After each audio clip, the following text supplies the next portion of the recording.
ভারত বয়কটের ফল দেখুন হাতে নাতে পাওয়া যাচ্ছে। এখন পেঁয়াজের সাথে পাথরও ফ্রি পাওয়া যাচ্ছে। এখন বাংলাদেশে ভারত আর পেঁয়াজ রপ্তানি করে না।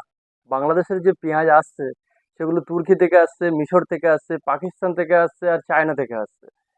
বাংলাদেশের পেঁয়াজের সাথে এখন পাথর পাওয়া যাচ্ছে। এত বছর ভারত বাংলাদেশে পেঁয়াজ রপ্তানি করেছে, একদিনও এরকম ঘটনা ঘটেনি যে ভারতের পেঁয়াজের বস্তা থেকে পাথর বেরিয়েছে। সবে ভারত বন্ধ করেছে, আর বাংলাদেশের বন্ধু দেশ থেকে বাংলাদেশ আনা শুরু করেছে। এমনি পেঁয়াজের দাম তো প্রচুর বেড়ে গেছে, আর তার সাথে সাথে পাথর আসা শুরু করেছে, আর পচা পেঁয়াজ আসা শুরু করেছে। বস্তায় ভরতেছে, ওখানেই প্রবলেমটা হচ্ছে।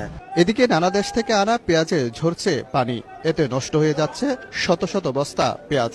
এসির মাধ্যমে আস্তে আস্তে তো কন্টেনার করে, যার কারণে গ্যাস আসছে, গ্যাস হয়ে যেতেছে। 530 রাস্তায় ফেলে দিতে হবে। ভারত রপ্তানি বন্ধের পর মিশর, তুরস্ক সহ বিশ্বের 11টি দেশ থেকে পেঁয়াজ আনার অনুমতিপত্র খোলে চট্টগ্রামের আমদানিকারকরা। এবার বাংলাদেশের মানুষদের বোঝা উচিত যে ভারত আর বাকি দেশের মধ্যে পার্থক্য কোথায়।